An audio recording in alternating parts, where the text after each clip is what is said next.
Good evening, everyone. This is the third webinar in the series Polish Talk, Mondays with Jewish Historical Institute, which is a cooperation between Moreshet, Mordechai Anielewicz Memorial Education and Research Center, the Polish Institute in Tel Aviv, and the Jewish Historical Institute in Warsaw.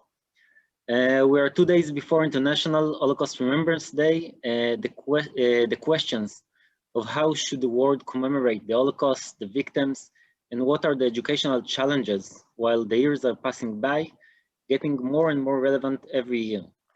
This event, we are hosting Dr. Bartosz Borys. We'll have 45 minutes of discussion and then approximately 15 minutes for questions. When we'll get to the questions session, please submit your questions via the Q&A button on your screen and not with the chat.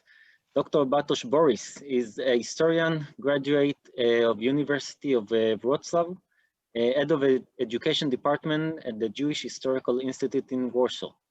Interested in the history of Warsaw Ghetto, the Oneg Shabbat group, the underground archive of Warsaw Ghetto, intellectual resistance of Polish Jews during World War II, Jewish sport in interwar Poland using the interpretation of the heritage methodologic in education. So good evening, Bartek. Hello. To begin with, please tell us about yourself. When did you start to work at JHI, and why did you choose to dedicate yourself to this job? Okay, thank you now for invitation.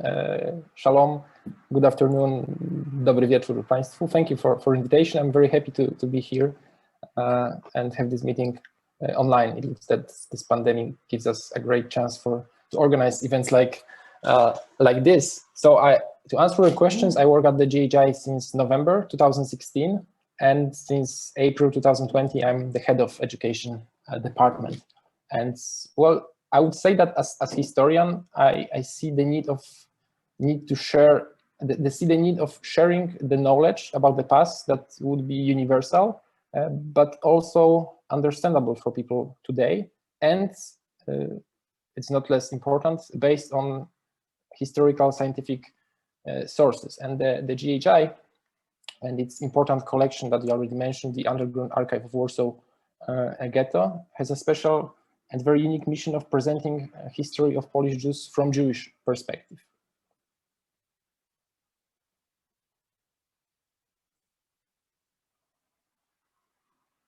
Sorry, I was mute. Thank you. When the education department was established, and what are the main goals of it?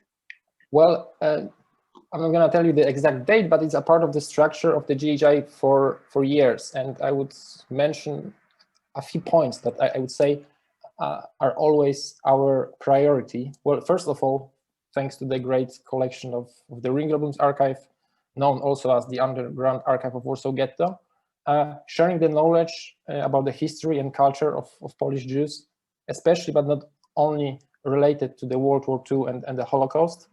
The heritage of Oneg Shabbat group, the authors of the archive, is our top priorities. Almost 35,000 of pages, full of documents, full of information, and we see this heritage as a base for our educational activities. But also, what's important for us to share knowledge about it and share the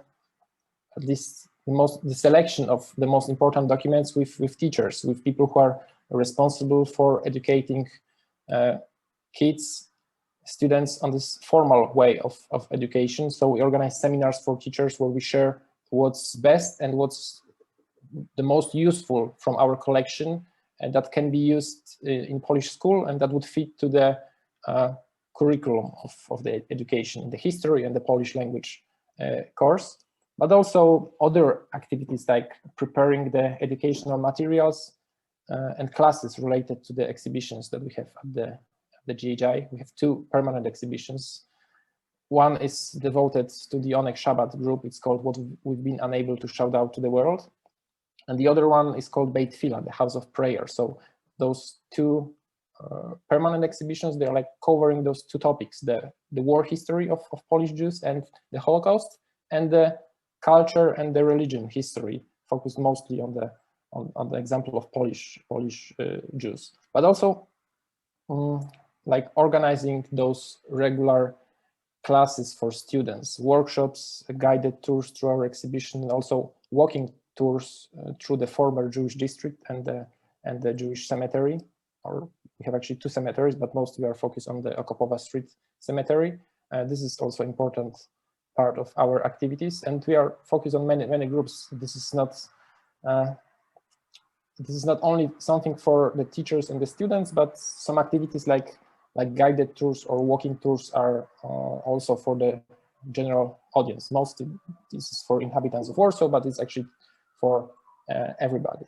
And the last point that I would like to mention is also kind of dissemination of the educational materials. And one of our tools that we are using is the website Delet, that later on maybe I will tell you something more, but Delet is our website where we share some workshops, guided tours, presentations based on our materials.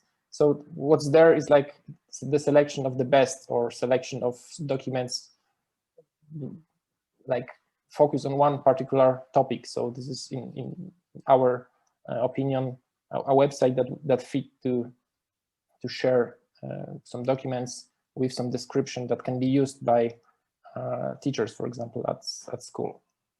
So this is not everything, but let's say the most important aspects of our educational activities. Okay, thank you. We'll come back to some of the points you mentioned. But how would you define your educational attitude toward the Holocaust and the specific subject you deal with in JHI? Yeah, well, of course, as I mentioned, it's like presenting the Jewish history from the Jewish perspective. And you know, our collection is rich, and its documents bring us many names, many last names, many names of the streets and towns, and the history we teach about is not anonymous. And when we discuss topics such as Holocaust, World War II, is quite often about the numbers. When we read any book about Holocaust or any mass atrocities, about numbers of people that were killed in total in this particular city or ghetto, in this extermination camp. And with these documents, we try to discuss these topics from the perspective of individuals that have names and last names. And actually, this is something that the patron of our institute since 2009, the JHI has patron, it's historian Emanuel Ringelblum. And well, he cared about something we can call as a micro-history. And he believed that the perspective of individuals is important, is worth documenting, preservation and dissemination in the future. Like, he believed that the history is not only about the great events from the perspective of politicians or policymakers, but it's not less important as the perspective of ordinary person. So this is like one aspect of our education, this individual perspective. And when we read these documents, and you know, our collection, like somehow the Onek Shabbat collection stops in February 1943. You don't have post-war documents in this collection, which means that there is no post-war approach to what happened during the war. And what's interesting, important, and also inspiring for us and for people who read the documents is something we can call, like in Polish, it would be życie mimo wszystko. In English, I would call it like maybe life after all, or life despite everything. When you read documents, you see something like very universal, even though it's a very specific context of the Holocaust document. It's universal that people, even in front of the extreme circumstances as Holocaust, in front of death, they like have this very strong desire to survive and to do everything to survive. So this is like very, like, it gives a lot to us and to people who work with these documents. And of course, as I mentioned before, the exhibitions, like they are somehow kind of in the heart of our education, because in the normal times before pandemic, quite often we organized, for example, workshops and other activities after visiting the exhibition. So somehow being in our building and visiting our exhibitions gives us the idea of what we can share with the group. It was either the history of, because the exhibition about the Onek Shabbat group is not like a typical exhibition about the Holocaust or World War II. What's for us the most important in the exhibition is the Onek Shabbat and the people of Onek Shabbat as the example of kind of intellectual and civil resistance of Polish Jews during the war. So this is what's for us the most important, or one of the most important aspects of this education. And House of Prayer is related to the topic of Jewish religion and culture. So I would say what we have in our collection and what we have in our institute somehow define our educational activities, because it gives us a lot somehow. It guides us how we should educate, with what materials, and what topics should be our priority, even though these topics are not the only ones that we are taking care of.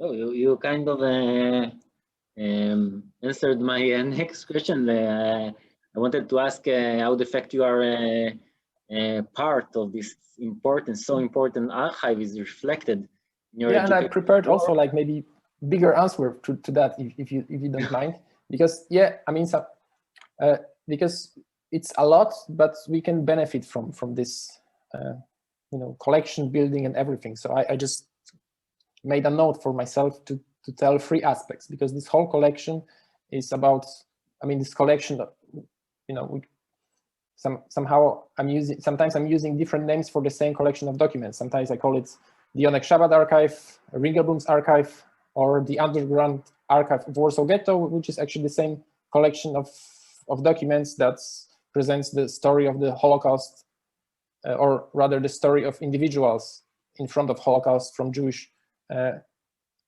perspective. And of course, as the education department, we benefit a lot from what happened in JHI, in other departments in the past, because documents there were in original half written in Polish, half in Yiddish, partly in Hebrew, but now they are all translated to Polish, some of them also to English.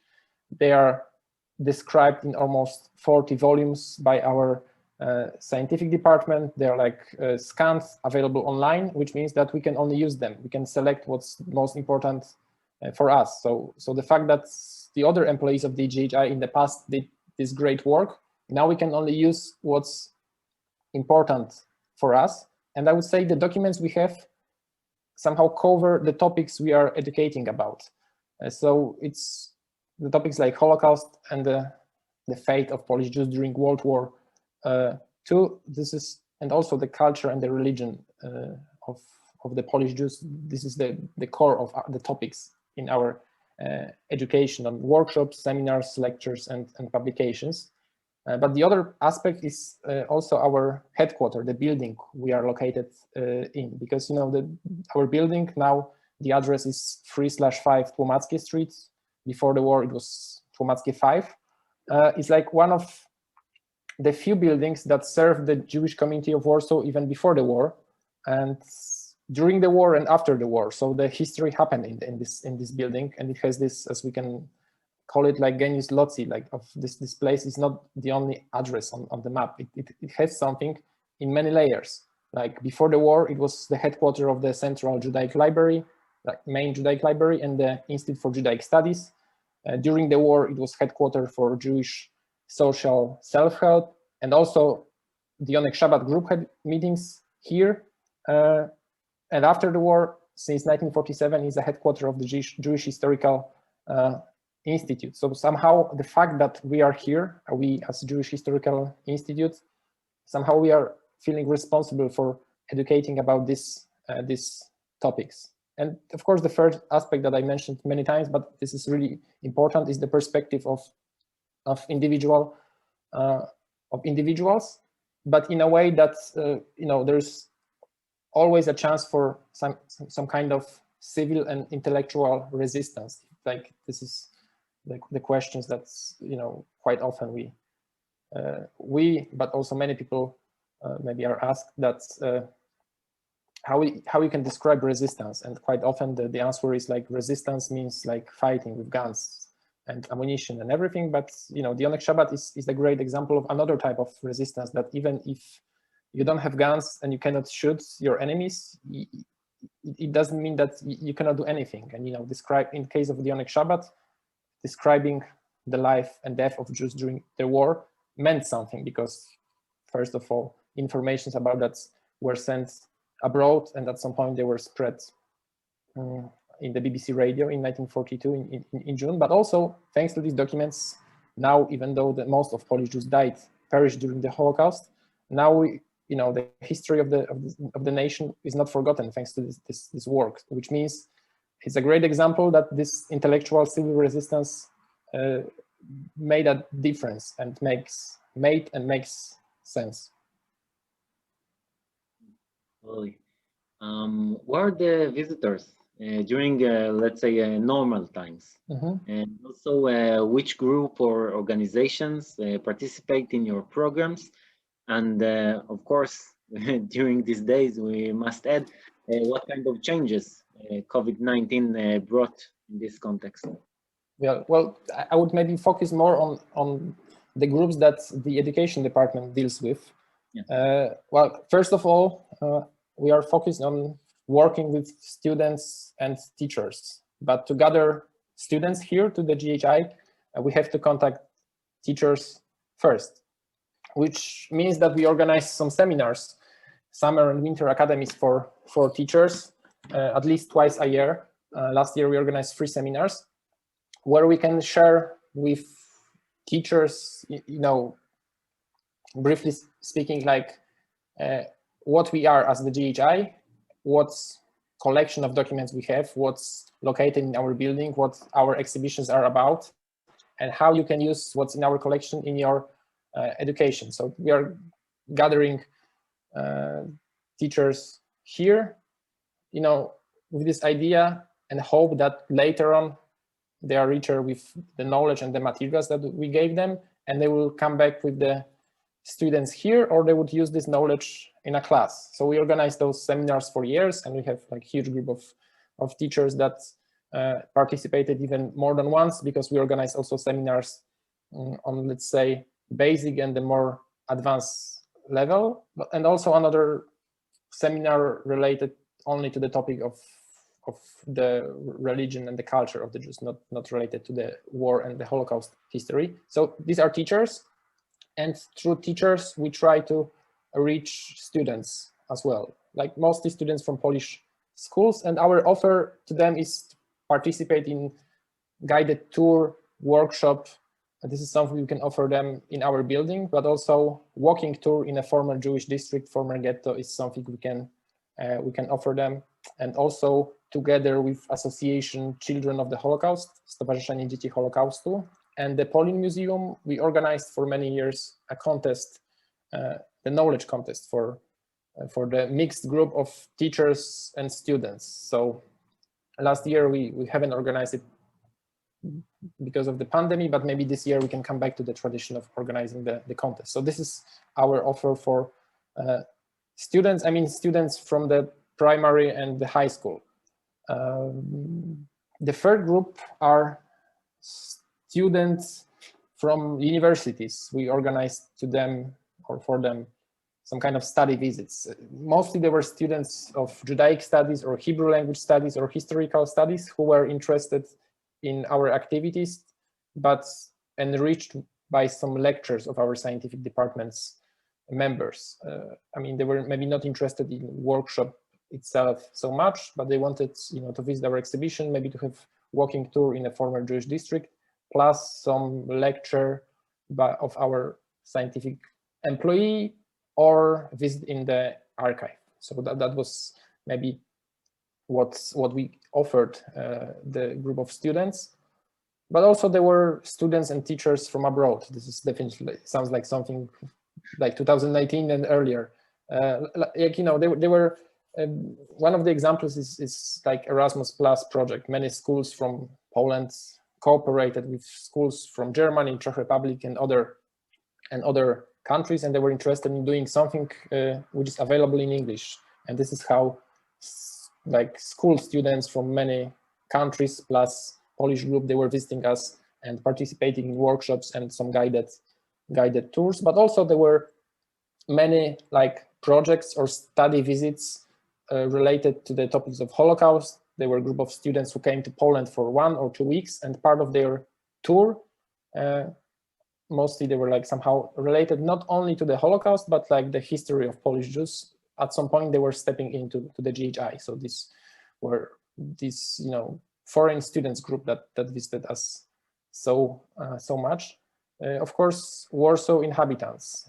Between late spring and early fall, we organized also walking tours. We have like 8 to 10 different topics of our tours. So this is actually for everybody, but this is obviously is taking place in Warsaw. So Warsaw inhabitants or people visiting Warsaw in the summertime, they were participating in these activities. For years, we cooperate with events or associations who are responsible for Zinger Festival. This is a culture event that takes place always in Warsaw in August. Science Festival organized by Warsaw University in September, and also this is something organized by the city of Warsaw, is the Night of the Museums. So this is these 3 events organized or coordinated by somebody else that we participated in and offered guided tours, walking tours, or workshops. And the COVID changes, I would say, well, we had this a short COVID window last summer, early fall, that we had these restrictions not so strict that we are able to organize some walking tours, also workshops for students, and we organized in the summer 2 seminars for teachers. So we used these 2-3 months to organize as much as it's possible, with, of course, respecting the restrictions here at the JHI. But, you know, since late October, November, we are closed again. So we moved our activities to online. Like last year, we organized a couple of workshops and also seminar for teachers in December. And this is our plan for the, you know, next months, to organize everything we plan to online, with hope that either vaccination process helps us to come back to what was before, and the spring, because some activities like walking tours around the city can, you know, you can more or less safely gather people and walk with face masks around the former Jewish district. This is something, let's say, available even before the pandemic ends, with respecting some restrictions. So we're looking forward for, you know, having spring, maybe April or May. Real. You mentioned before DELET project and also the exhibitions. So can you describe a bit about your educational programs or from the last couple of years, and specifically those 2 projects? Okay, well, so of course we have some cycles, that some events we try to organize every single year. One of the priorities is this seminars that we call Summer Academy and Winter Academy. This is for Polish teachers. And also last year we organized this seminar, Judaism in the Synagogue. And so those seminars and also workshops and lectures for students, this is something we organize always. And of course, the series of walking tours that we call Get to Know Jewish Warsaw between spring and autumn. This is what we organize. But what's more, we are part of the project that is called Jewish Culture Heritage 2020-2024. This is what we can call Norwegian grants, financed by Norway and the EEA grant. And together with Museum Poland, we participate there. So this is like financed both by Norway and EEA grants and the Ministry of Culture and National Heritage in Poland. And this project for these 4 years is focused on digitalization process.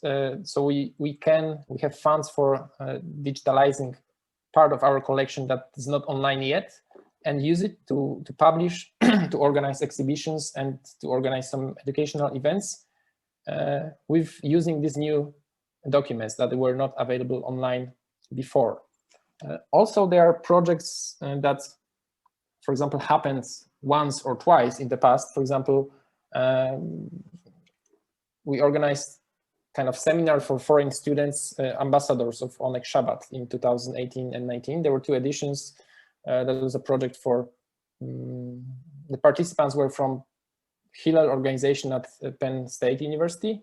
So that was this seminar for American students that in a week we tried to educate them about the World War II history of Polish Jews and what was before, but we were focused mostly on the Holocaust story. We visited Auschwitz-Birkenau Memorial. We spent a couple of days in Warsaw. So that was kind of educational project for foreign students.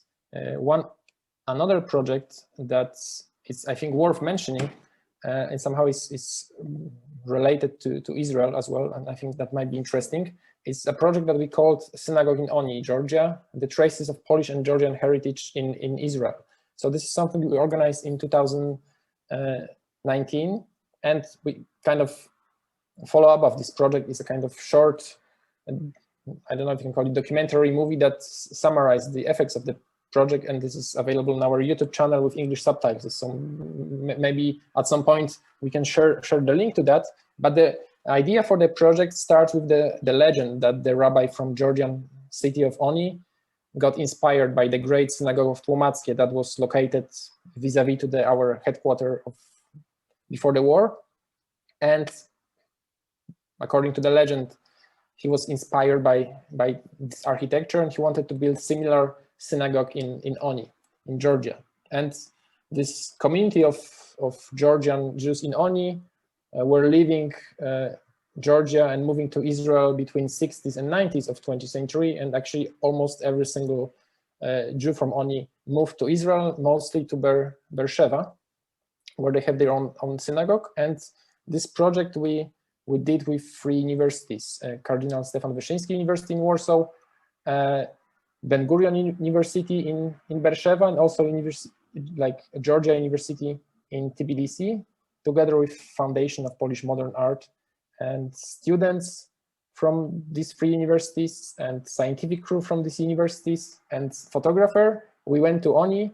We did some documentation on the 2 Jewish cemeteries and on the synagogue, and later on we moved for a couple of days to Israel to meet this Georgian Jewish community in Beersheba.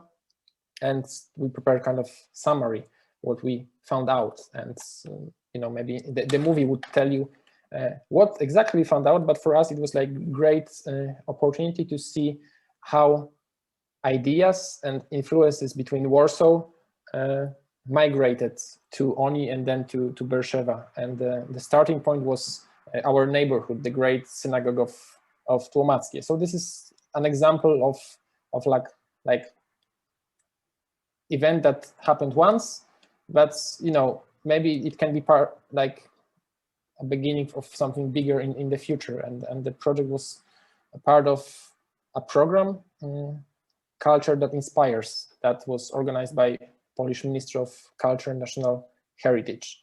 2 other projects I wanted to mention is one is also international. One is called Rethink Project. It's a part of Erasmus Plus program, where with 7 other organizations, including Memorial de la Shoah from France, but also Erinnerung from Austria, we prepared some kind of online publication called Teacher's Guide to Remembrance Education.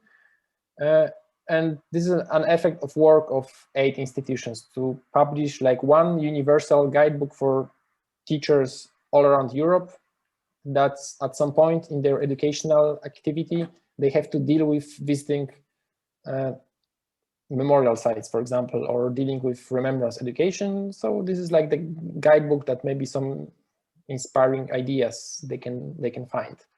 And this is also available online on the Rethink project.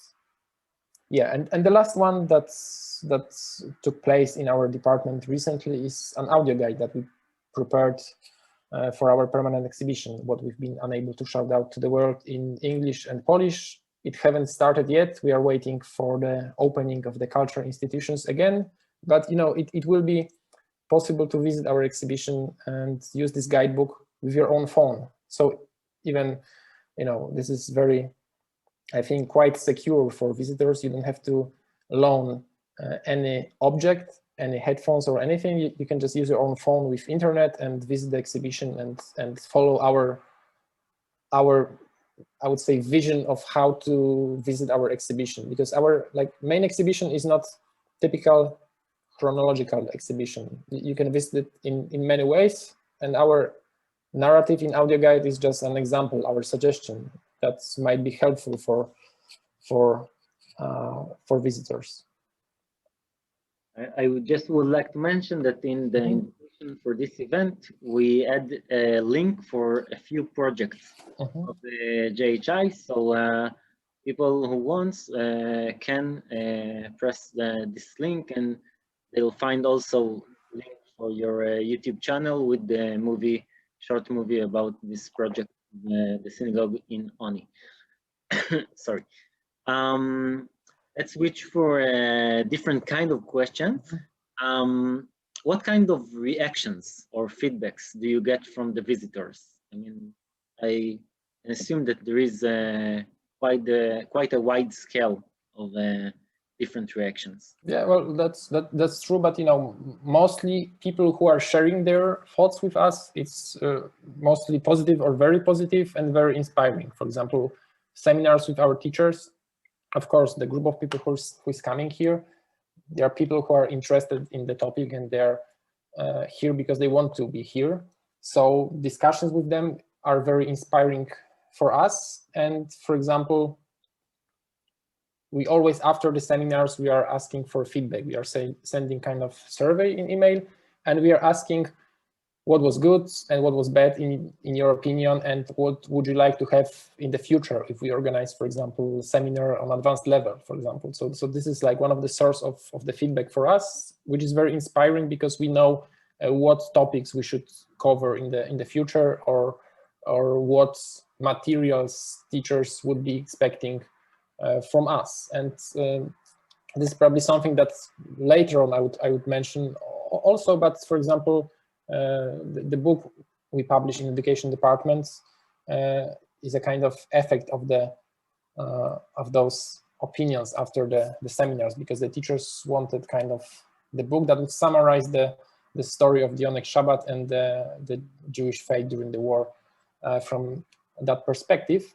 And also people who are, for example, participating in our walking tours in a former Jewish district, former northern district, and former ghetto. Many of them, they would share with us, I mean, this part of people who are in age of maybe 50, 60 plus, and they would share their opinion of living there just after the war. Or even if they're older, they would share some maybe pre-war opinions, but this is not so frequent. Or they would ask about, you know, literature or documents, or if this place was located here or there.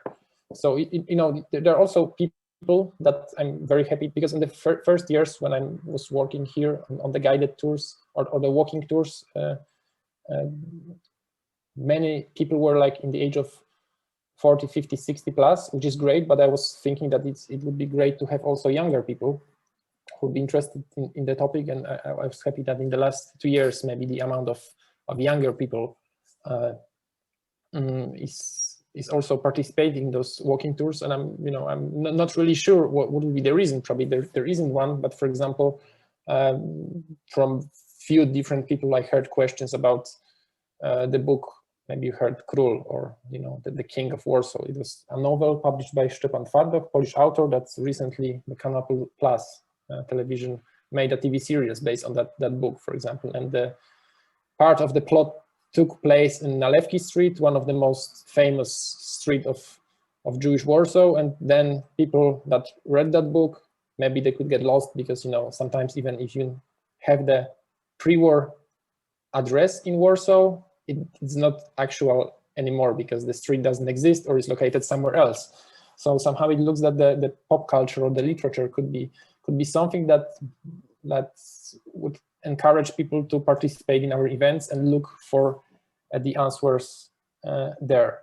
And for example, you know, to tell a few words about the workshops, I realized that, you know, one important part of our exhibition is a place where we present the testaments of two teenagers, Nahum Grzywacz and David Graber. These two guys were responsible of like burying 10 metal boxes with documents from the Onyx Shabbat collection at some point in August 1942 under the building of 68 Nowolipki Street.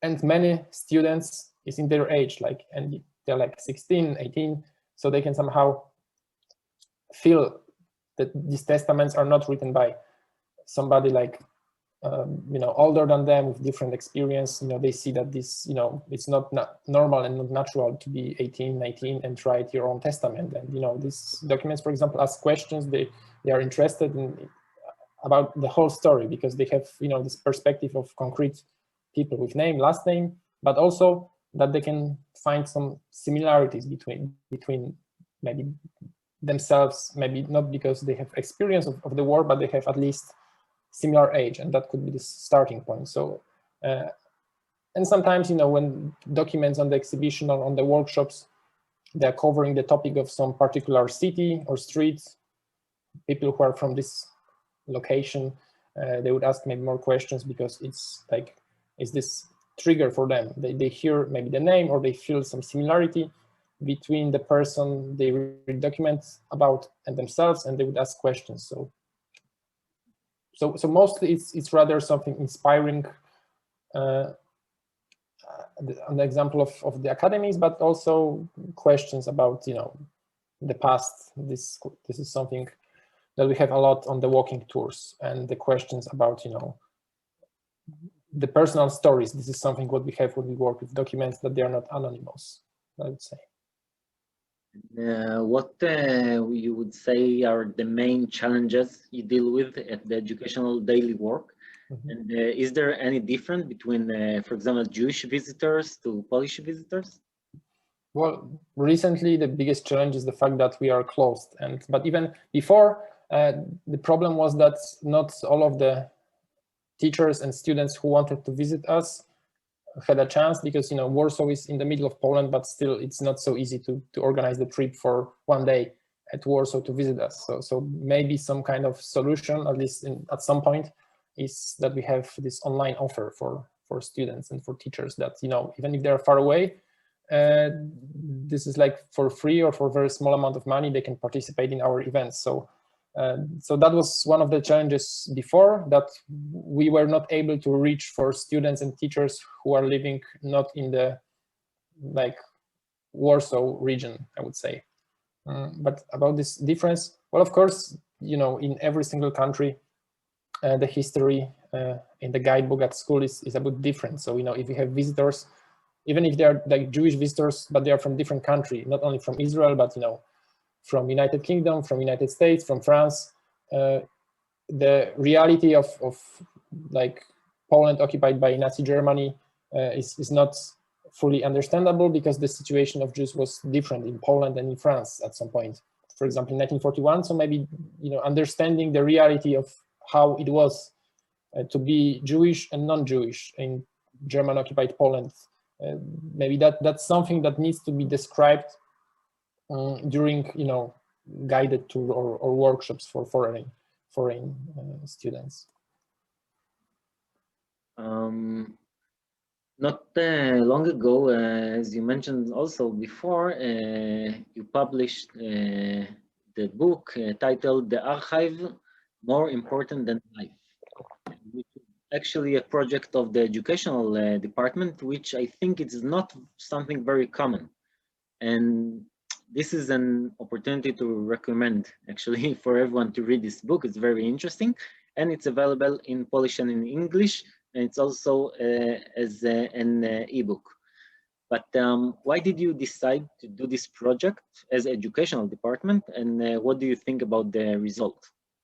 Well, first of all, we try to listen to our teachers, and we are asking them what would they need, and what they were asking about quite often, they wanted to have some kind of scientific or popular scientific summary of the Polish Jews World War II history and the history of the Oneg Shabbat.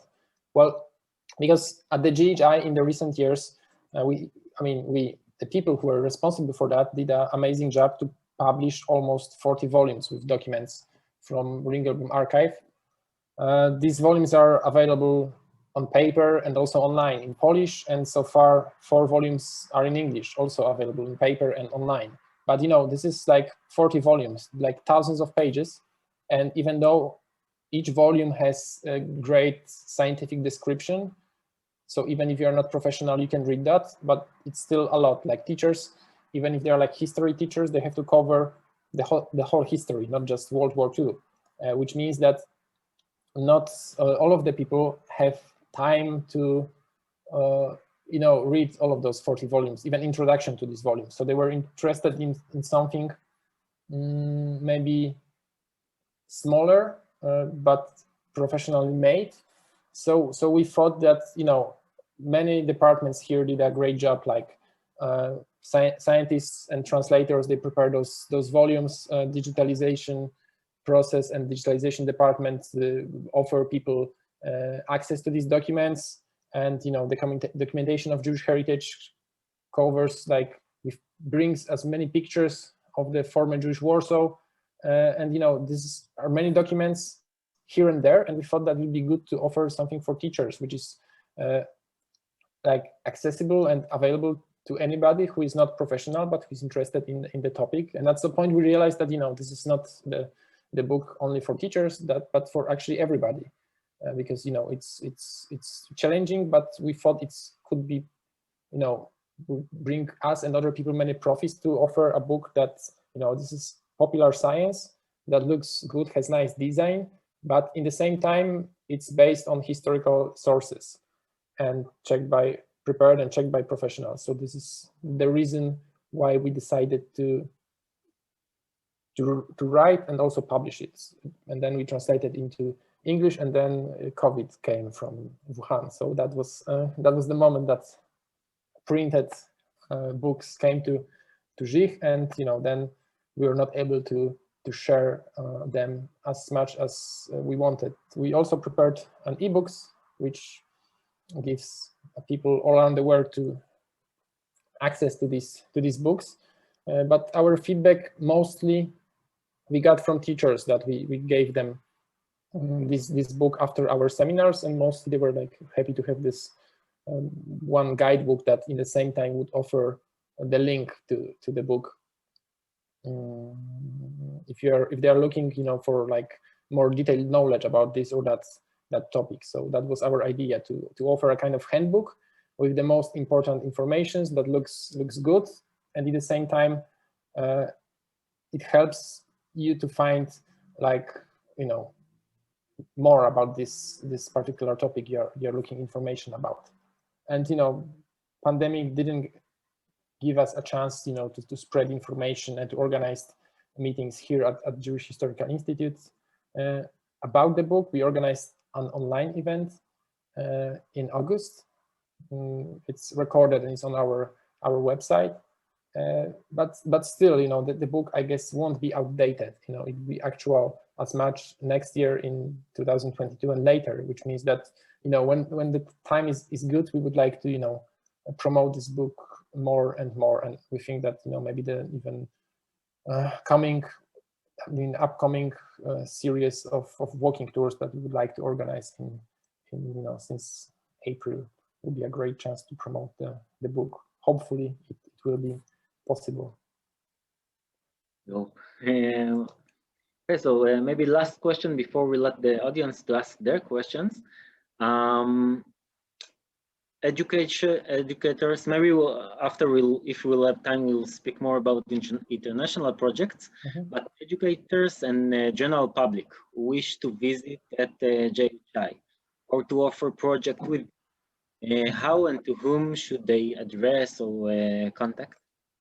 Yeah, I think that if it's about the project, even if the project will be about the education, I think the best is to contact the JHI management, because mostly the projects involve many people from many departments. So I think it's something that must be considered by the head of the JHI. But if it's about our educational offer, like maybe lectures and workshops, it's like our email, edukacja@jhi.pl. So yeah, those two addresses would be the best. And in general, sometimes we describe what we are organizing, and people who would like to participate can find information that we share. And I think to not miss anything, this is, I think, the moment I would like to recommend both follow our website and Facebook, especially website that has also English version, but also on Facebook we publish more and more in English, and newsletter, and also Instagram. I think our social media and website are like the best way to see what's going on now and what's going to happen in the future of the JHI. We have already 2 questions, so I think it's also questions for the educational department, maybe also generally about the JHI. So the first one is, do you have programs, materials about Jews in Poland after the war? Well, we don't have any like educational programs, but we have materials definitely, and I think maybe I would start with the short history of the roots of our institution, because the JHI was founded in 1947, and it was the kind of transition from the historical commission of the Central Committee of Polish Jews. Central Committee of Polish Jews was this like political and social representation of this part of Polish Jewry that survived Holocaust, and this historical commission was collecting, among the other activities, some testimonies of people who, those Polish Jews that survived the Holocaust and would contact Warsaw or any regional branch of historical commission. And these testimonies, thousands of them are in our possession. I'm not sure if they are, I mean, they are not online, and I don't know if they will be, because you have so many personal data of people, and probably to publish it you need to wait some more. But I think that's the great source of information about the post-war Polish Jewish community, if we can say. Especially, it's very valuable because you can read there how and where these people survived and managed to survive until the post-war times. But and to anybody who is interested in that, I think our archive department would be the best address to ask about the details of this collection and the ways how to read the documents. Okay. Another question: if the Warsaw Ghetto was burned to the ground by the Germans, what can you show on your walking tour? Yeah, well, actually, we have many like ways how to present it. I would like to start with mentioning 2 of our walking tours. One we call like the like, I don't know if I can translate it correctly, but like visible traces of Warsaw Ghetto, because almost like not every single but big part of former Warsaw Ghetto was burned to the ground, but there are still few buildings that we can, including our headquarters, that we can put on the map and we can discuss through the perspective from the we can use those buildings as a starting point to discussion of this or that element. For example, the JHI can cover, like our building can cover many stories of the Onek Shabbat history, but also the buildings that survived. But on our way, there are other buildings, like for example, at Chłodna Street, there is a tenement house where at Chłodna 20, where the head of Judenrat, Adam Czerniaków, lived, for example. And also at Chłodna, we have kind of artistic installation in the place where there was formerly the bridge between one or another part of the ghetto. And also there is a building of the courts at former Leszno Street. So the building, even though it was in the heart of Warsaw Ghetto, was excluded from the ghetto. Germans wanted to keep this building outside, but it was the place to meet between the families that they were divided, but because the ghetto was established, it was a place where people would like to, hide, enter from the ghetto side, remove the armband with Star of David, and somehow use this building to escape the ghetto. So there are very few buildings, but we are trying to use these few buildings as an example to discuss the story of different aspects of Warsaw Ghetto. The other walking tour topic is impressions of Jewish Warsaw and Warsaw Ghetto. Like the other like route is mostly on the places where nothing has survived, but at least monuments and street names are reminding us about the past, for example. So there is a street named by Mordechai Anielewicz. There was a street that commemorated the ghetto fighters, the ghetto heroes. There is a 200 long meter part of the former Nalewki Street. So, sometimes just names, statues, and small details in the architecture can remind us some stories. So we are trying to use the surroundings as much as it's possible. And sometimes you can say, sometimes when you see that nothing has survived, also tells you something. So we are trying to put our narrative to use as much as it's possible what's left, but also we are not rejecting these parts of the city that nothing has survived, because even though nothing is survived on the ground, a lot surfaced, like a lot survived under the surface of the ground, but also a lot survived in the names. So this is also a great starting point for us.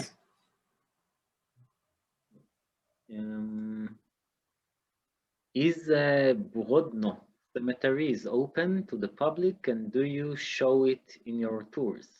Well, we are not showing in our tours because somehow the better located is another cemetery at Okopowa Street. But yeah, Brodno cemetery is open, and there is an exhibition at the cemetery, and I know the Jewish community of Warsaw is letting people in, and it's possible to visit. So it's of course different than Okopowa, not so much has survived, but yeah, both cemeteries are great because they tell a lot about the story of Warsaw Jews. Okay, we have here a question. I think it's more for I would say maybe more for Maria Ferenc that will host there on February, but I'll ask you and you'll decide whether you want to answer. In whose possession is the original Ringelblum archive? So I think the answer is JHI. And what is being done to find the missing third archive, I guess third part of the archive, which was hidden? Well, to answer the first question, the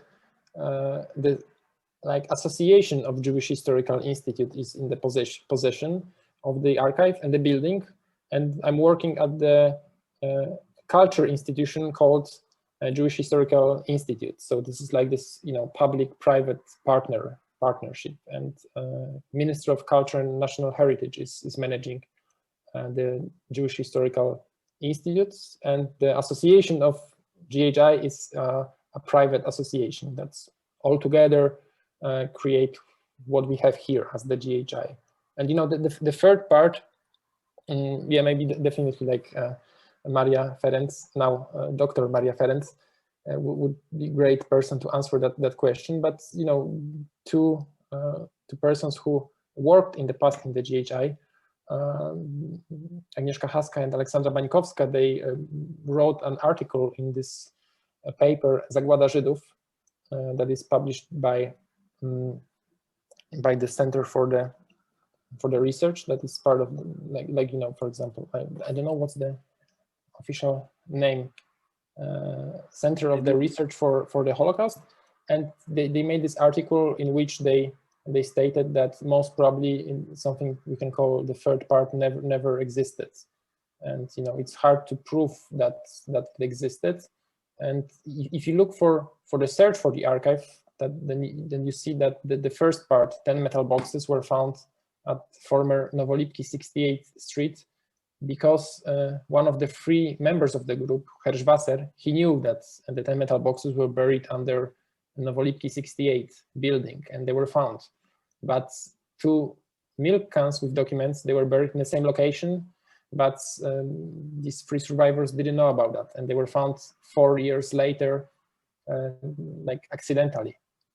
And that's probably one of the reasons why many people would believe that if it was like that, maybe some other documents were buried somewhere else. And I don't think I can say they were buried or they were not buried. at least what we know for sure, that 2 parts were buried and they were found. But it's also worth to remember that we are not sure if the Oneg Shabbat members buried and hid every single paper they got in their possession, because especially in the summer of 1942, it was this moment that before they planned to bury the collection at these 2 different locations, to have 2 copies of each document. But after all, they buried everything in one place, and sometimes 2 copies of the same document, they were in the same metal box. So we are actually not sure if there was something more. Interesting.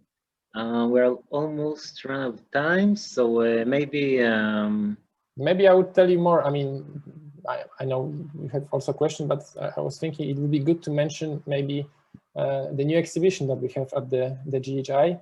And this is something that, it's the new exhibition that's supposed to be opened on November 16. It's called Word Art Thou, which the title comes from the book of Genesis. And we plan to open in November 16, which was the 80th anniversary of the closure of Warsaw Ghetto.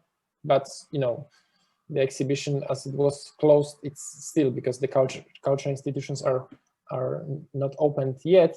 But the idea for the exhibition was to propose a different approach than a chronological narrative, and present 11 positions that would represent different state of feelings of ghetto inhabitants, such as fear, uncertainty, faith, the compassion, and they're accompanied by the audio records recorded by the actors. I mean, those testimonies are from our collection, and 4 actors recorded it. So that was the idea. And I think today or recently on our main website at the JHI, there is a short 4 or 5 minutes long movie that is presenting it. I think it's on our main website of the JHI. There's a video from the, it's available on our YouTube, but I hope if we have time, I can share the link immediately. I don't know, it contains, okay, I shared the video. I'm not sure if it contains English subtitles, but even if not, more or less, you can see what's the idea for the exhibition, that you would not really go and read something that what happened at, in November 16, what happened later is rather more universal approach to the story of Warsaw Ghetto. Great. I'll just copy this and I'll send it to all the attendees also. Yeah. Okay. Okay. So I would like to thank you, Bartek, very much. Thank you all for taking part on this 3rd event of our series. And thank you, Dr. Bartosz Borys, Bartek. Thank you to Moreshet Mordechai Anielewicz Memorial Education and Research Center, to the Emanuel Ringelblum Jewish Historical Institute, and to Yula Mackiewicz from the Polish Institute in Tel Aviv. We'll be happy if you could fill in the survey we put when this webinar will end, and hope that everybody will keep safe, and this COVID issues will be ended as soon as possible. Thank you very much. Thank you. Thank you very much. Goodbye. Goodbye.